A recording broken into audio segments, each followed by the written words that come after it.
हमें बचपन में स्कूल में बहुत कुछ सिखाया जाता है, जैसे अकाउंट्स, इकोनॉमिक, मैथमेटिक्स, साइंस, यहाँ तक कि कुकिंग और ड्राइंग भी। लेकिन वह हमें सबसे जरूरी चीज तो सिखाना भूल ही गए हैं, जो कि है इन्वेस्टमेंट अर्थात निवेश। हम देशभक्ति की बात करते हैं, हम आर्मी की बात करते हैं, लेकिन हम एक बात भूल जाते हैं कि एक देश को उसका बिजनेस महान और सशक्त बनाता है। बिजनेस की वजह से ही हमारी ग्रोस डोमेस्टिक प्रोडक्ट जीडीपी भी बढ़ती है, हमारी इकोनॉमी बढ़ती है। इसकी वजह से लोगों को जॉब्स मिलती है, काम मिलता है, फाइनली देश की ग्रोथ होती है। लेकिन क्या हमने कभी सोचा है कि बिजनेस कैसे ग्रो करते हैं? वह तब ग्रो करते हैं जब कोई उनमें पैसा इन्वेस्ट करता है। आज हम इसी बारे में सीखेंगे कि आखिर इन्वेस्टमेंट होता क्या है, कंपनीज कैसे ग्रो करती है, हम किन किन चीजों में पैसा इन्वेस्ट कर सकते हैं। तो हम उम्मीद करते हैं कि आप इस बुक समरी को उतना ही एंजॉय करेंगे जितना हमने इसे लिखते समय एंजॉय किया है। आपका स्वागत है बुक समराइजर यूट्यूब चैनल में, a short history of capitalism. सबसे पहले यह समझते हैं कि आखिर कंपनी होती क्या है। जब कई लोग एक साथ मिलकर एक बिजनेस करना चाहते हैं तो वह एक कंपनी बनाते हैं। कंपनी बनाना कोई मुश्किल काम नहीं है, बस आपको कुछ लीगल पेपर देने होंगे, फीस भरनी होगी, फिर कंपनी बन जाती है। अब तो यह और भी आसान हो गया है। भारत सरकार ने केवल आधार कार्ड सबमिट करने पर ही कंपनी फॉर्मेशन की अनुमति दी है। कई लोग सोचते हैं कि कंपनी मतलब एक बिल्डिंग या एक ऑफिस होता है, लेकिन कंपनी कुछ लीगल पेपर का एक फोल्डर है। लॉ नजर में कंपनी एक अलग इंसान होता है, जैसे कि आप और मैं, जिसे गवर्नमेंट सजा भी दे सकती है, उस पर फाइन भी लगा सकती है। इसका फायदा यह है कि मान लीजिए आपने एक कंपनी खोली, आपने उस कंपनी में 1 लाख रुपए इन्वेस्ट किए। कल को उस कंपनी से कोई गलती हो जाती है तो केस कंपनी के ऊपर होगा, आपके ऊपर नहीं। इसमें आपका ज्यादा से ज्यादा 1 लाख का नुकसान हो सकता है। वही 1 लाख जो आपने कंपनी में इन्वेस्ट किया था, गवर्नमेंट आपके पर्सनल एसेट्स जैसे घर, गाड़ी, गोल्ड नहीं ले सकती। यही कंपनी बनाने का सबसे बड़ा फायदा है कि आप लायबिलिटीज लिमिटेड होती हैं, यानी आप उतनी ही चीजों के लिए लायबल हैं जितनी आपने इन्वेस्ट की है। इसीलिए कंपनी के नाम के आगे लिमिटेड शब्द लगाया जाता है। अब टाइप्स ऑफ कंपनीज के बारे में जानते हैं। कंपनी 2 तरह की होती है। प्राइवेट कंपनी उसे कहते हैं जिसमें आम पब्लिक पैसा इन्वेस्ट नहीं कर सकती। अगर आपको किसी प्राइवेट कंपनी में हिस्सा चाहिए तो एक ही रास्ता है, आपको ओनर से शादी करनी पड़ेगी। पब्लिक कंपनी यह वह कंपनीज होती है जिनके शेयर मार्केट में खरीदे और बेचे जा सकते हैं। इनके शेयर्स कोई भी खरीद सकता है, चाहे आप अमीर हो या गरीब, बस आपके पास इन्हें खरीदने के लिए पैसा होना चाहिए। जब भी हम किसी कंपनी के शेयर्स खरीदते हैं तो लीगली हम कंपनी के मालिक बन जाते हैं। बेशक छोटे से ही सही, लेकिन मालिक जरूर बनते हैं। हम अपनी पसंद की किसी भी कंपनी के शेयर खरीद सकते हैं। The basic of investing. अक्सर देखा गया है कि ज्यादातर लोग जिंदगी में काफी लेट इन्वेस्टमेंट करने के बारे में सोचते हैं, क्योंकि उनका यह कहना होता है कि अभी जॉब नहीं लगी, मैं अपनी जिम्मेदारी को पूरा कर लूं। लेकिन हम जितनी जल्दी इन्वेस्टमेंट करना शुरू करते हैं उतना ही ज्यादा हमें फायदा होता है। इन्वेस्टमेंट का सबसे पहला लेसन है कि हमें सेविंग करने की शुरुआत करनी होगी। इसे एक एग्जाम्पल से समझते हैं। एक लड़का राजीव है जिसकी अभी नई नई जॉब लगी है, जिसे लोगों को दिखाना है कि वह अमीर बन चुका है। वह सोचता है कि अब क्यों न एक अच्छी सी 20 लाख तक की गाड़ी ले लूं। इसे खरीदने के लिए वह लोन लेता है। वह अपनी सारी सेविंग्स निकालकर 2 लाख रुपए का डाउन पेमेंट देता है, फिर 18 लाख रुपए का लोन ले लेता है। उसने 5 साल का लोन 11.6% के रेट पर लिया। अब हर महीने वह लगभग 40,000 रुपए उसकी इंस्टॉलमेंट भरता है। शुरू में राजीव जब भी अपनी नई गाड़ी कहीं पार्क करता तो लोग वाह वाह करते रह जाते, लेकिन 5 सालों के बाद गाड़ी पुरानी सी लगने लगी। अब ऐसी गाड़ी को देखकर कौन वाह वाह करता, लेकिन ऐसी गाड़ी खरीदने के चक्कर में राजीव ने लोन ले लिया। वही लोन को चुकाने के लिए उसे 6 लाख रुपए एक्स्ट्रा देना पड़ा, यानी कि एक गाड़ी पर 20 की जगह 26 लाख खर्च हुए। 5 साल के बाद जब अपने लोन चुका दिया तब उसके पास एक ऐसी गाड़ी थी जिसे अब वह पसंद भी नहीं करता था, जिसकी कीमत मार्केट में सिर्फ 8 लाख रुपए रह गई। वहीं दूसरी तरफ राजेश नाम के एक दूसरे समझदार लड़के को भी बिल्कुल सेम सैलरी पर जॉब मिली थी। राजेश ने भी गाड़ी ली, लेकिन सेकंड हैंड, वह भी बिना किसी लोन लिए। वह इस बात को समझता था कि गाड़ी उसके लिए बस एक ट्रांसपोर्ट का साधन है, जो उसे एक जगह से दूसरी जगह तक ले जा सकती है। गाड़ी पर कोई डेंट या स्क्रैच लगने से उसे कोई फर्क नहीं पड़ता था। वह अपनी सैलरी का एक बड़ा हिस्सा इन्वेस्ट कर रहा था। फिर एक ऐसा समय आया जब राजेश ने अपना खुद का घर खरीदा। उसने अपने ऊपर के 2 फ्लोर को रेंट पर दे दिया। फिर हर महीने पैसिव इनकम कमाने लगा। पैसिव इनकम वह होती है जिसमें किसी भी इंसान को एक्टिवली कुछ नहीं करना पड़ता, लेकिन फिर भी उसकी कमाई होती रहती है। अब राजेश को अपनी सैलरी के साथ रेंट भी मिल रहा था, यानी कि वह समझ गया था पैसों से और ज्यादा पैसे कैसे बना जाते हैं, यानी अपने पैसों का सही इस्तेमाल कैसे किया जाता है। 5 बेसिक इन्वेस्टमेंट्स जो इस बात को समझ गए हैं कि इन्वेस्टमेंट करना कितना जरूरी होता है, उनके पास पैसे इन्वेस्ट करने के 5 ऑप्शंस हैं। सेविंग्स अकाउंट, यह बड़ा सिंपल सा कंसेप्ट है जिसे हम में से ज्यादातर लोग यूज करते हैं। इसमें हर महीने हम कुछ पैसे बैंक में डालते हैं। बैंक उन पैसों को दूसरों को लोन देने में इस्तेमाल करती है। लोन पर दिए गए पैसों पर बैंक ज्यादा इंटरेस्ट लेती है, उससे कुछ कम इंटरेस्ट हमें देती है। यानी आप पैसे सेव करके उन पैसों से और पैसा कमा सकते हैं। सेविंग करने का हमारा मकसद होता है हम कम से कम इन्फ्लेशन को तो बीट कर सकें, यानी महंगाई को।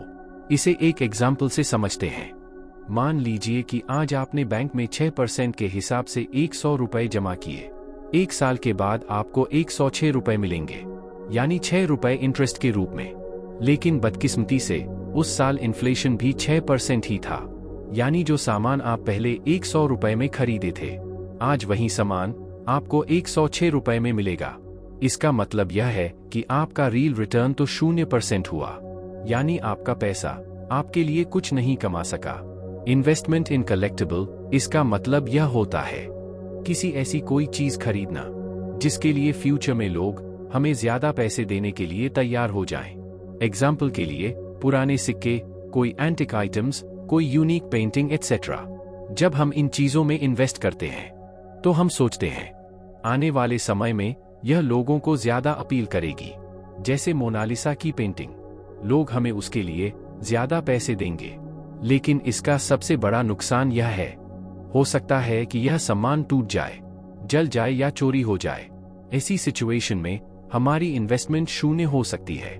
हाउस एंड अपार्टमेंट, यह एक ऐसा इन्वेस्टमेंट है जिसे एक अच्छा इन्वेस्टमेंट कहा जा सकता है, क्योंकि इसमें हम अदर पीपल मनी OPM का इस्तेमाल कर सकते हैं, यानी दूसरों के पैसों को यूज करके अमीर बन सकते हैं। जिसका मतलब है कि इस तरह के इन्वेस्टमेंट के लिए लोन मिल जाता है। इसमें अक्सर लोग घर की पूरी कीमत का सिर्फ 20% डाउन पेमेंट अपनी जेब से खर्च करते हैं, बाकी का 80% लोन से आता है। ज्यादातर लोगों का घर में इन्वेस्टमेंट करने का मकसद यह होता है उसे रेंट पर दे सके, जिससे उनकी रेंटल इनकम इतनी हो जाए कि वह लोन की इंस्टॉलमेंट से ज्यादा हो, ताकि उनकी जेब से लोन का 1 रुपया भी खर्च न हो। देखा जाए तो उसे वह प्रॉपर्टी 20% जो उसने डाउन पेमेंट दिया था उस पर मिली है। इतना ही नहीं, लोन चुकाने के बाद भी उसे उस घर से रेंटल इनकम मिलती रहेगी, यानी जिंदगी भर के लिए पैसिव इनकम। इसके साथ ही जब जब उसके घर की कीमत बढ़ेगी, उसकी रेंट वर्थ भी बढ़ती जाएगी। इन्वेस्टमेंट इन बॉन्ड्स, बॉन्ड्स बस एक कागज का टुकड़ा होता है जो यह कहता है कि आपने किसी को लोन दिया है। जिसे आपने लोन दिया है वह कब कब और कितने पैसे आपको देगा, क्योंकि सेविंग अकाउंट से ज्यादा इंटरेस्ट बॉन्ड्स में मिलता है, इसलिए लोग बॉन्ड्स में भी इन्वेस्ट करते हैं। गवर्नमेंट से लेकर पब्लिक कंपनी सब हमें बॉन्ड्स बेचती हैं, यानी हमसे लोन लेती हैं। अगर हम रिस्क लेने से डरते हैं या हम सिक्योर माइंड सेट के हैं तो हम गवर्नमेंट बॉन्ड्स खरीद सकते हैं, क्योंकि बैंक की तरह ही उनके पीछे भी गवर्नमेंट का सपोर्ट होता है। दूसरा ऑप्शन है पब्लिक कंपनी से बॉन्ड्स लेना। सबके मन में यह डाउट होता है, अगर हमने किसी कंपनी के बॉन्ड्स खरीदे फिर वह कंपनी ही बंद हो गई तो क्या होगा? इस केस में हमारे पैसे तब भी सिक्योर होते हैं, क्योंकि अगर कंपनी का दिवाला निकल जाता है तब इस कंपनी के एसेट्स की नीलामी की जाती है। इस नीलामी से जो पैसा आता है वह सबसे पहले बॉन्ड्स होल्डर्स को दिया है, उसके बाद में शेयर होल्डर्स को। हमारी इन्वेस्टमेंट तब रिस्क में होती है जब कंपनी के सारे एसेट्स को बेचने के बाद भी इतने पैसे इकट्ठे नहीं होते कि सभी बॉन्ड्स होल्डर्स के पैसे चुकाए जा सके। इसी वजह से कई लोग गवर्नमेंट बॉन्ड्स ही लेना पसंद करते हैं। इन्वेस्टमेंट इन स्टॉक्स, कई लोग स्टॉक्स यानी शेयर को ही बेस्ट इन्वेस्टमेंट मानते हैं क्योंकि इसकी रखवाली हमें नहीं करनी पड़ती है। इस तरह के इन्वेस्टमेंट में कंपनी जितने % ग्रो करेगी हमारी वेल्थ भी उतने ही % ग्रो करती रहेगी।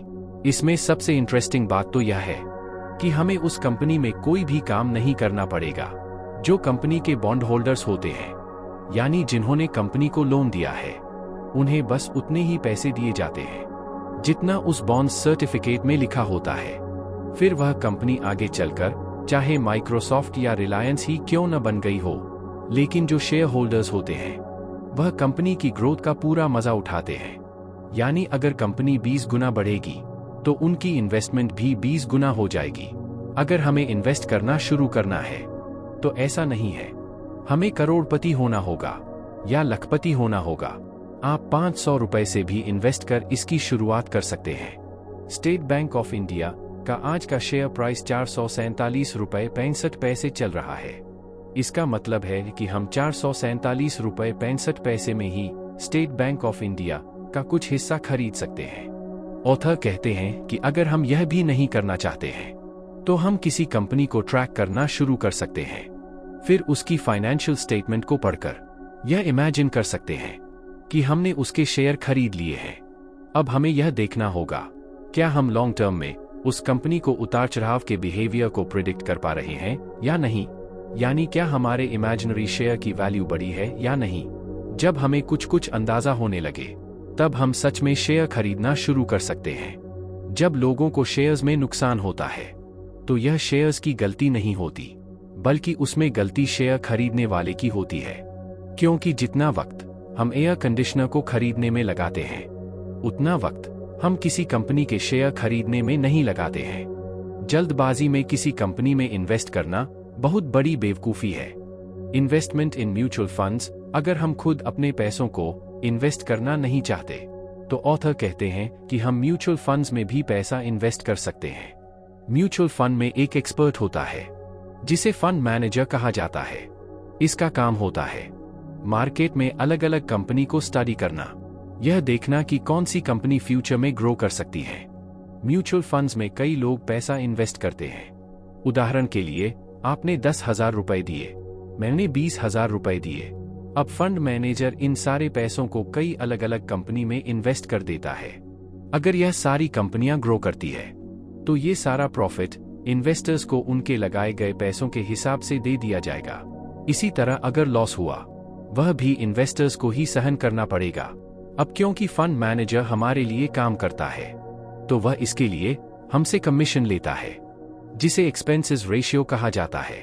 आप अगर यहां तक वीडियो देख रहे हो इसका मतलब आपको वीडियो पसंद आई है, तो जल्दी से वीडियो को लाइक कर दो और चैनल भी सब्सक्राइब कर लो क्योंकि फायदा आपका ही है। और अगर आप ये बुक खरीदना चाहते हो तो इस बुक का बाइंग लिंक डिस्क्रिप्शन में है, आप चेक कर सकते हो। टाइप्स ऑफ इन्वेस्टर्स, अगर हमें इन्वेस्ट करने में मजा आ रहा है तो हम शेयर्स खरीद सकते हैं। पीटर कहते हैं कि इसके लिए हमें MBA करने की जरूरत नहीं है। एक आम आदमी भी अपने लिए शेयर ढूंढ सकता है, यहां तक कि वह किसी फंड मैनेजर से ज्यादा रिटर्न भी कमा सकता है। ऑथर कहते हैं जो लोग खुद इन्वेस्ट करते हैं उन्हें 5 कैटेगरी में डिवाइड किया जा सकता है। डॉट्स इन्वेस्टर, यह वह लोग होते हैं जो गेस करते हैं यानी तुक्का मारते हैं। उन्हें कंपनी के बारे में कुछ पता नहीं होता, लेकिन फिर भी यह शेयर खरीद लेते हैं सिर्फ यह सोचकर कि किसी दिन शेयर की वैल्यू बढ़ जाएगी। यह बिल्कुल एक लॉटरी का टिकट खरीदने जैसा है। इन्हीं लोगों को शेयर में नुकसान होता है। इन्हीं की वजह से लोग शेयर मार्केट के साथ नेगेटिव इमोशंस जोड़ देते हैं। हॉट टिप्स इन्वेस्टर, यह लोग पार्टी में आए हुए मेहमानों और दोस्तों से टिप्स लेते हैं। अगर कोई कहता है कि रिलायंस के शेयर के दाम बढ़ने वाले हैं, ले लो, तो यह सचमुच शेयर खरीद लेते हैं।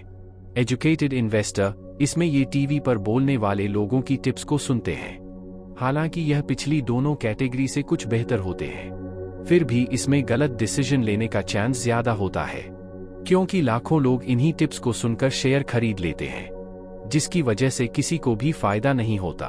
ब्रोकर टिप्स इन्वेस्टर, यह लोग एक ब्रोकर की टिप पर डिसीजन लेते हैं। ब्रोकर जब आपसे कहता है कि मैंने कंपनी को एनालाइज किया हुआ है, इन कंपनीज में इन्वेस्ट कर दीजिए, आपका पैसा डबल हो जाएगा। हो सकता है कि आपका ब्रोकर इंटेलिजेंट हो, उसने सच में कंपनी को एनालाइज किया हो, लेकिन ब्रोकर तो कमीशन बेसिस पर काम करते हैं, यानी वह उन स्टॉक्स को खरीदने के लिए कहेगा जिसमें उसको ज्यादा फायदा हो। डूइंग ओन रिसर्च इन्वेस्टर, यह खुद अपनी समझ से कंपनी को स्टडी करते हैं, फिर अपनी तसल्ली के बाद ही इसमें पैसे इन्वेस्ट करते हैं। यह सबसे बेस्ट इन्वेस्टर होते हैं। अगर आप एक बेसिक इन्वेस्टर भी हैं, लेकिन इस कैटेगरी में आते हैं, तो बहुत हाई चांस है आप सक्सेसफुल होंगे। चैनल को सब्सक्राइब कर लेना ताकि आप आने वाले वीडियोस मिस ना करो, और आप किस बुक की ऑडियो बुक सुनना चाहते हो कमेंट करके बताओ।